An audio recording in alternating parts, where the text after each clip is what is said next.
जय हिंद। स्वागत है आपका हमारे YouTube channel PKD education hub पे। आज की इस वीडियो में हम बात करने वाले हैं, आपको पीछे स्लाइड देख के अंदाज़ा हो गया होगा कि आज हम लोग डाइजेस्टिव सिस्टम के बारे में बात करने वाले हैं। और जो हमारा टॉपिक है वो है digestion in humans. Right, humans में जो हम मानव जाति है उनमें डाइजेशन किस तरीके से होता है उस पर हम बात करेंगे। तो चलिए फटाफट शुरू करते हैं। एक ब्रीफ लेते हैं इस वीडियो के बारे में, ब्रीफ इंट्रोडक्शन। तो जो पहला स्लाइड है वो है हमारा, दिखाया गया है कि फूड जो है कैसे हमारे बकल कैविटी यानी कि मुंह से पेट तक जाता है। ठीक है, और आप सबको पता है कि डाइजेस्टिव सिस्टम में जो जितने भी पार्ट्स हैं हमारे बॉडी के, जितने भी पार्ट्स उसमें इन्वॉल्व होते हैं वो सिर्फ मुंह और हमारा पेट नहीं है। पेट के अलावा भी और कई सारे पार्ट्स हैं जो इन्वॉल्व रहते हैं। ठीक है, तो पहला जो हम खाना खाते हैं वो कैसे जाता है? बकल कैविटी से फूड पाइप का एक नाम एसोफेगस है, और उसके बाद स्टमक में जाता है यानी कि हमारे पेट में जाता है, फिर स्मॉल इंटेस्टाइन में जाता है, लॉन्ग इंटेस्टाइन में जाता है, फिर रेक्टम में जाता है और एनस के थ्रू बाहर निकल जाता है। ठीक है, जो वेस्ट मटेरियल होता है वो एनस के थ्रू हम स्क्रीट आउट कर देते हैं। तो ये था हमारा कि खाना किस तरीके से जाता है और खाना को पचाने के लिए क्या क्या चीज़ें इंपॉर्टेंट होती हैं उसके बारे में है। डाइजेस्टिव ग्लैंड्स होते हैं कुछ हमारे बॉडी में, कुछ डाइजेस्टिव ग्लैंड्स होते हैं यानी कि पाचक ग्रंथियाँ होती हैं। ठीक है, ग्रंथियाँ होती हैं, वो क्या करती हैं, उनका काम ये रहता है कि वो पाचन रस को उत्सर्जित करती हैं। ठीक है, सेक्रीट करती हैं। तो कुछ डाइजेस्टिव ग्लैंड्स यानी कि कुछ पाचक ग्रंथियाँ हैं जो क्या करती हैं, डाइजेस्टिव जूस को यानी कि पाचक रस को उत्सर्जित करती है। ठीक है, और कौन से ग्लैंड है वो है हमारा स्लाइवरी ग्लैंड। ठीक है, लीवर है, पेनक्रियाज है। स्लाइवरी ग्लैंड कहाँ होगा? स्लाइवरी ग्लैंड जो है सलाइवा एक जूस होता है उसको निकालती है, और ये हमारे बकल कैविटी यानी कि हमारे मुंह में होता है। जो लार होता है उसी को सलाइवा भी कहते हैं। लीवर जो है ये सबसे लार्जेस्ट ऑर्गन है, लार्जेस्ट ग्लैंड है हमारे बॉडी में, लार्जेस्ट ग्लैंड है। और ये तो हो गया हमारा लार्जेस्ट ग्लैंड। अगर हम बात करें वाइडेस्ट ग्लैंड की, ठीक है, वाइडेस्ट मतलब जो चौड़ी है वो है स्टमक। ठीक है, लार्जेस्ट क्या है? लार्जेस्ट ग्लैंड हमारा लीवर है यानी कि यकृत, और वाइडेस्ट यानी कि सबसे चौड़ा क्या है? हमारा स्टमक यानी कि पेट। ठीक है, पेनक्रियाज जो है ये भी एक ग्लैंड है जो क्या करती है, डाइजेस्टिव जूस को सिक्रीट आउट करती है। ठीक है, ओके, नेक्स्ट चलते हैं। इसके बाद क्या होता है, ये है डाइजेस्टिव सिस्टम का हमारा एक डायग्राम। इसमें दिखाया गया है सारे पार्ट्स जो कि डाइजेस्टिव सिस्टम में इन्वॉल्व रहते हैं। ओके, तो ये है हमारा डाइजेस्टिव सिस्टम। ये माउथ है, क्या है? माउथ इसोफेगस ये वाली नली है। ठीक है, इसके पहले एक नली होती है, मैं यहाँ पे आपको दिखा दूँ। पहले ये वाली जो है, पहले ये क्या रहता है, ये विंड पाइप रहता है। क्या है? ये है विंड पाइप हमारा, जिससे कि हम सांस लेते हैं अंदर। ठीक है, नेजल कैविटी हमने पिछली वीडियो में आपसे बात की थी। इसके थ्रू लंग्स में जाती है हवा, और इसके पीछे इसोफेगस है यानी कि फूड पाइप, इसके थ्रू खाना जाता है हमारा स्टमक में। ठीक है, अब मैं आपको बता दूँ, ये है हमारा मुंह और ये है हमारा stomach. Stomach is J like shape. Okay, stomach is J like shape, और ये माउथ से लेकर के स्टमक के बीच में जो खाना जाता है ना, जैसे हम कुछ यहाँ पे हमने खाया, ठीक है, ये फूड मुंह में च्यू किया और च्यू करने के बाद स्टमक में गया, तो च्यू करके जो खाना आ रहा है स्टमक में उसको क्या कहेंगे हम? उसको कुछ कहते हैं, और वो है बोलस। क्या है? बोलस है। बोलस उस फूड को या फिर उस फूड जो च्यू करके हमने पेट में लाया, स्टमक में, उसको बोलस कहा जाता है। तो ये एक टर्म है। बोलस क्या होता है? तो bolus mouth buccal cavity to stomach जो आता है फूड, उसको कहते हैं। ठीक है, इसके अलावा हमने देख लिया इसोफेगस यानी कि फूड पाइप है, इसको फूड पाइप भी कहा जाता है। फूड पाइप से ये देखिए फूड पाइप कहाँ खुल रही है, ये कनेक्टेड है कहाँ से? ये यहाँ स्टमक से कनेक्ट करता है। स्टमक में खाना 4 से 5 घंटे तक रहता है, वहाँ पे मिक्सअप होता है। खाना जो है छोटे छोटे पार्टिकल्स में टूटता है, और खाना जो है टूटता है। और खाना एक्चुअली हम खाते क्यों हैं? तो खाना हमें ज़रूरत पड़ती है एनर्जी के लिए, और खाने से एनर्जी मिलता कैसे है? तो जैसे आप ब्रीद इन ब्रीद आउट करते हैं, ओके, जब आप सांस लेते हैं तो सांस में क्या, हमने पिछले वीडियो में आपको बताया था कि जब हम हवा अंदर लेते हैं तो उसमें ऑक्सीजन और ऑक्सीजन के साथ साथ कार्बन डाइऑक्साइड भी जाता है और भी गैसेस जाती हैं, लेकिन जो ऑक्सीजन जाता है वो क्यों इम्पॉर्टेंट है इतना ऑक्सीजन हमारे लिए?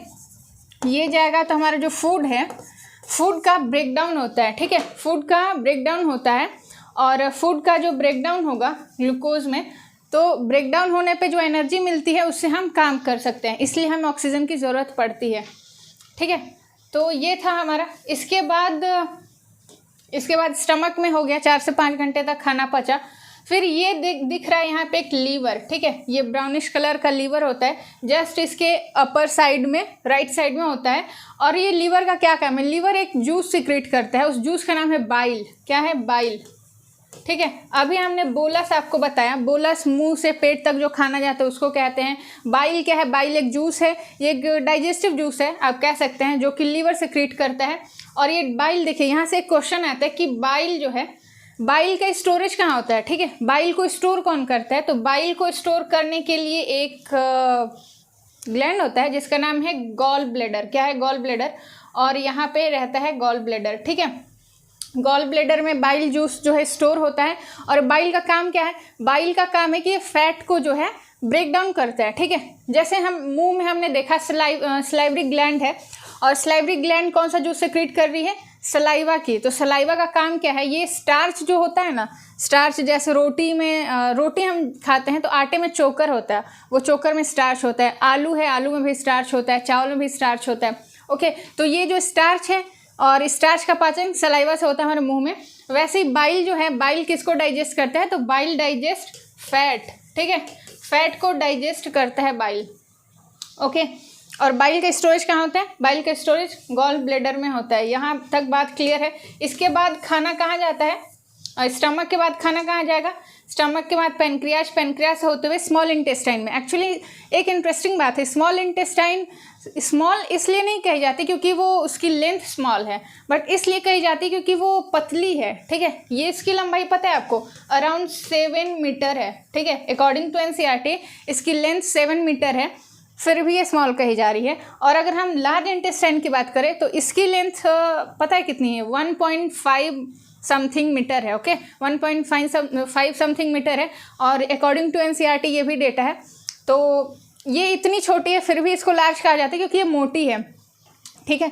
और जो स्मॉल इंटेस्टाइन है ना, स्मॉल इंटेस्टाइन में कंप्लीट डाइजेशन हो जाता है फूड का, ओके। कंप्लीट डाइजेशन फूड का होता है इन स्मॉल इंटेस्टाइन में। कैसे होता है स्मॉल? यहाँ पे एक और बात है, स्टमक जो है, स्टमक में बहुत सारे इंटरेस्टिंग फैक्ट्स हैं। जैसे स्टमक जो है वाइडेस्ट ग्लैंड है, राइट। और स्टमक में कुछ एसिड का भी नाम आपने सुना होगा, जो स्टमक में एसिड होता है। और उसी एसिड के साथ क्या करते हैं, हमारा जो स्टमक होता है, जब हम कुछ भी खाना खाते हैं अगर उसमें बैक्टीरिया होती है तो कुछ हद तक मुंह में मार दी जाती है बैक्टीरिया। अगर कुछ स्ट्रांग होती है तो पेट तक जाती है। तो पेट में एसिड होता है जिसको हाइड्रोक्लोरिक एसिड वो मार देता है, ठीक है। तो एक बात और है कि पेट में एसिड होता है पर पेट हमारा जलता क्यों नहीं? क्योंकि एसिड जलाने का काम करता है। तो पेट में एक म्यूकस होता है। क्या होता है? एक म्यूकस सब्सटेंस होता है जो कि एक लेयर का काम करता है, स्टमक में एक लेयरिंग का काम करता है, जिससे कि एसिड से हमारा पेट सुरक्षित रहता है, ठीक है। और स्मॉल इंटेस्टाइन में कंप्लीट डाइजेशन हो जाता है। इसके बाद जो बचता है खाना, डाइजेशन के बाद एब्जॉर्प्शन भी कहाँ होता है? स्मॉल इंटेस्टाइन में। अब इसके बाद जो खाना बचेगा जो अनडाइजेस्टेड है, मुश्किल से बचता है, वो जा कर के लार्ज इंटेस्टाइन में डाइजेस्ट होता है और एब्जॉर्ब होता है। अब लार्ज इंटेस्टाइन में वही एब्जॉर्ब होगा जो स्मॉल में नहीं हुआ है। तो लार्ज में वाटर और सॉल्ट होता है, राइट, वाटर और सॉल्ट। कभी कभी आपने देखा किसी को डायरिया हो जाता है या फिर लूज मोशन हो जाता है। वो क्यों हो जाता है? क्योंकि जो हमारा लार्ज इंटेस्टाइन है वो वाटर और सॉल्ट को एब्जॉर्ब नहीं कर पाता है, ठीक है, पानी और नमक को एब्जॉर्ब नहीं कर पाता है, इस वजह से हमें डायरिया या फिर लूज मोशन होता है। और आपने सुना होगा डॉक्टर ORS का घोल देते हैं, बोलते हैं ORS पियो, या फिर घर पे ही नींबू चीनी पानी, ठीक है, नमक का घोल पियो। वो इसलिए क्योंकि हमारे पेट में जो है नमक और पानी की कमी हो गई है, ठीक है। तो ये था एक ब्रीफ इंट्रोडक्शन। हम चलते हैं आगे। रेक्टम में जाकर के जो हमारा वेस्ट मटेरियल है वो स्टोर होता है और एनस के द्वारा एक्सक्रीट आउट हम कर देते हैं, ठीक है। ये है कुछ टर्म्स है जो डाइजेशन के रास्ते में आते हैं, जिनको हमें समझना बहुत इंपॉर्टेंट है इंजेशन। ठीक है, इंजेशन या फिर अंतर्ग्रहण। इंजेशन मतलब होता है हम खाने को अंदर ले रहे हैं, खा रहे हैं। ठीक है, अंतर्ग्रहण भोजन को शरीर में ले जाने की प्रक्रिया, उसको इंजेशन कहते हैं। डाइजेशन आप सबको पता है, मतलब कि खाना पच रहा है, break down into small substances. Okay, small substances में। इसके बाद एब्जॉर्प्शन होता है। एब्जॉर्प्शन कहाँ होता है हमने बताया, जहाँ कंप्लीट डाइजेशन होगा वहाँ पे एब्जॉर्प्शन होगा। एब्जॉर्प्शन कहाँ हो रहा है, स्मॉल इंटेस्टाइन में। अब स्मॉल इंटेस्टाइन में ऐसा क्या है कि एब्जॉर्ब कर ले रहा है, उसमें विलाई लाइक स्ट्रक्चर होता है। क्या, विलाई लाइक स्ट्रक्चर होता है स्मॉल इंटेस्टाइन में, और वो फिंगर लाइक स्ट्रक्चर है। ठीक है, विलाई है, फिंगर लाइक स्ट्रक्चर है उसका। वो खाने को जो अच्छी न्यूट्रिएंट्स है उसको एब्जॉर्ब कर लेती है और फिर बाद में उसको ब्लड सेल्स में डाल देती है। तो यहाँ तक एब्जॉर्प्शन तक हमें पता चल गया, खाने को एब्जॉर्ब कर लिया गया। अब एब्जॉर्ब करने के बाद एसिमुलेट किया जाता है। ठीक है, एसिमुलेट किया जाता है, उसमें क्या होता है कि जो चीज़ें विलाई जो है, विलाई चीज़ों को एब्जॉर्ब करके ब्लड सेल्स में डाल देती है, ताकि ब्लड जो है हमारे पूरी बॉडी में जाए और एनर्जी हमको प्रोवाइड करे। ठीक है, यहाँ तक क्लियर। इसके बाद होता है इजेशन। ठीक है, अब एब्जॉर्प्शन भी हो गया और एसिमुलेशन भी हो गया, यानी कि ब्लड में वो चीज़ें हमारी चली भी गई, ब्लड के थ्रू पूरी बॉडी में चली गई एनर्जी। अब इजेशन क्या होता है, इजेशन मतलब कि जो वेस्ट मटेरियल है उसका बाहर निकलना भी ज़रूरी है, वरना हमारे बॉडी के अंदर सड़ जाएगा। तो रिमूवल होता है। ठीक है, रिमूवल, जो भी वेस्ट मटेरियल उसको रिमूव करना इजेशन कहलाता है। ठीक है, तो ये था हमारा टर्म्स। इसके बाद ये है पेरिस्टालसिस। पेरिस्टालसिस क्या होता है, पेरिस्टालसिस जो हमने देखा इसोफेगस से होते हुए स्टमक तक जो हमारा खाना जाता है, उसको जिस प्रोसेस के तहत जाता है या फिर जिस माध्यम के थ्रू जाता है, उसका एक टर्म है, वो है पेरिस्टालसिस। ठीक है, अब खाना जो है एकदम डायरेक्टली ऐसे हम डालें पाइप में और एकदम जूम्स विदिन सेकेंड्स वो पेट में चला गया, ऐसा नहीं होता है। अगर ऐसे चला जाता, अगर हम ऐसे उलटते तो विदिन सेकेंड बाहर भी आ जाता है। ठीक है, ये पेरिस्टालसिस के थ्रू जाता है, यानी कि खाना जो है इसोफेगस में क्या होता है, इसोफेगस में देखिए यहाँ पे फूड पाइप जो है उसमें वेव लाइक मूवमेंट होता है। ठीक है, जो ये वॉल है ना, इसमें वेव लाइक मूवमेंट होता है, लाइक दिस। ओके, ये वेव लाइक मूवमेंट होता है और इसी मूवमेंट के जरिए ऐसे सिकुड़ते खाना अंदर तक जाता है पेट के। इसी वजह से खाना हम उलटते हैं तो गिरता नहीं है। ठीक है, अगर आप सोच रहे हैं कि वॉमिटिंग कैसे हो जाता है, तो वॉमिटिंग एंटी पेरिस्टालसिस के थ्रू होता है। ठीक है, पेरिस्टालसिस मतलब अंदर लगे, एंटी मतलब बाहर निकाल दिए। ठीक है, तो ये हुआ, एंटी पेरिस्टालसिस से वॉमिटिंग होता है, पेरिस्टालसिस से खाना अंदर जाता है। यहाँ तक क्लियर है। ये जो फूड है हमने बता दिया था आपको, पहली बोलस इसको कहते हैं, बकल कैविटी टू स्टमक जो फूड है हमारा वो बोलस कहलाता है। Vomit because of anti peristalsis, ये भी मैंने बता दिया। काइम क्या है, काइम भी एक टर्म है, और ये टर्म क्या है, partially digestive food which moves from stomach to the small intestine. हमने आपको बताया जो कंप्लीट डाइजेशन होता है वो स्मॉल इंटेस्टाइन में होता है। तो जो फूड है बकल टू स्टमक, उसको बोलस कह दिए। अब स्टमक में जो अनडाइजेस्टिव फूड है, कुछ अनडाइजेस्टिव नहीं बोलते, पार्शियली डाइजेस्टिव फूड है, वो स्मॉल इंटेस्टाइन में जाएगा कंप्लीट होने के लिए, तो उसको हम काइम कहते हैं। ठीक है, तो काइम उसका नाम है। नेक्स्ट है हमारा स्टमक। स्टमक के बारे में थोड़ी सी चर्चा कर लेंगे। तो स्टमक में क्या होता है, ये एक थिक वॉल्ड बैग है और ये वाइडेस्ट पार्ट है किसका, एलिमेंट्री कनाल का वाइडेस्ट पार्ट है। मैंने इससे पहले बोल दिया था वाइडेस्ट ग्लैंड ऑफ बॉडी, पर ये एलिमेंट्री कनाल का वाइडेस्ट पार्ट है। ठीक है, ये सेक्रेट करते हैं म्यूकस को और हाइड्रोक्लोरिक एसिड को और डाइजेस्टिव जूसेस को। ठीक है, हाइड्रोक्लोरिक एसिड क्या करता है, ये बैक्टीरिया को मारने में हेल्प करता है, और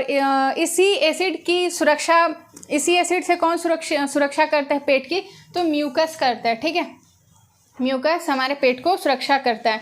बैक्टीरिया कौन मारता है, हमने देख लिया, एसिड करता है। ठीक है, और इसके बाद खाना कहाँ जा रहा था, स्मॉल इंटेस्टाइन में जा रहा था। तो स्मॉल इंटेस्टाइन जो है लीवर और पेनक्रियाज से कुछ जूसेस जो है वो लेती है। ठीक है, स्मॉल इंटेस्टाइन, ऐसा नहीं कह सकते कि स्मॉल इंटेस्टाइन अपना कोई डाइजेस्टिव जूस सिक्रीट ही नहीं करती, वो करती है, पर यहाँ पे हमारा पेनक्रियाज है ये क्रीम कलर का और ये लीवर है, तो इन दोनों से डाइजेस्टिव जूस है जो स्मॉल इंटेस्टाइन लेती है और कुछ अपना भी जूस बनाती है, जिनसे कि मिल करके खाना हमारे स्मॉल इंटेस्टाइन में पचता है। ठीक है, ये था। इसके बाद द कंप्लीट डाइजेशन हमने देख लिया था, और एब्जॉर्प्शन भी यहाँ होता है। किसकी वजह से? विलाई की वजह से। लार्जेस्ट ग्लैंड जो है हमारी बॉडी की लीवर होती है, जो इसके अप साइड में, राइट साइड में होती है। ठीक है, upper abdomen in right side. इसके बाद बाइल जूसेस सिक्रीट करती है, जिसको स्टोर कौन करता है? Gall bladder. ये भी हमने देख लिया था। ठीक है, अब इसके बाद जो है पेनक्रियाज का क्या रोल है? पेनक्रियाज जो है लार्ज क्रीम कलर का एक ग्लैंड होता है। ये स्टमक के जस्ट नीचे होता है। ठीक है, क्वेश्चन यहाँ से भी, पोजीशन से भी आते हैं, स्टमक के नीचे क्या है या फिर उसके जस्ट ऊपर राइट साइड में क्या है, इस तरीके से। ये क्या करता है? ये कुछ जूस सिक्रीट करता है, जिससे कि फैट, कार्बोहाइड्रेट और प्रोटीन्स का हमारा पाचन होता है। ठीक है, और कार्बोहाइड्रेट जो है सिंपल शुगर में ब्रेक डाउन होता है, और वो सिंपल शुगर क्या है? ग्लूकोज है। तो कार्बोहाइड्रेट अगर हम खा रहे हैं तो सीधे से उसका वैसे पाचन नहीं होगा, उसको ग्लूकोज के फॉर्म में पाचन होगा। फैट अगर खा रहे हैं तो फैट का फैटी एसिड और ग्लिसरॉल के रूप में पाचन होगा, और अगर हम प्रोटीन खा रहे हैं तो उसका अमीनो एसिड के रूप में पाचन होगा। ठीक है, ये था। इसके बाद हमने बात की स्मॉल के बाद लार्ज इंटेस्टाइन में खाना जाता है। तो लार्ज में क्या होता है? लार्ज में जो बचा खुचा चीज़ है वो पच जाता है, और जो मेजर डाइजेशन होता है चीज़ों का वो है हमारा वाटर एंड सॉल्ट। ओके, और फिर वहाँ से जो वेस्ट मटेरियल है वो इजेशन के प्रक्रिया के थ्रू बाहर निकल जाता है, और ये है हमारे इंटेस्टाइन का पिक्चर। ये लार्ज है और स्मॉल है। ठीक है, और जो वेस्ट मटेरियल होता है वो रेक्टम में स्टोर होता है, फिर एनस के थ्रू बाहर निकल जाता है। तो ये था एक छोटा सा वीडियो डाइजेस्टिव सिस्टम के बारे में। अच्छा लगे तो वीडियो को लाइक करिएगा, शेयर करिएगा, सब्सक्राइब करिएगा। मिलते हैं नेक्स्ट वीडियो में। पढ़ते रहिए, तब तक बढ़ते रहिए।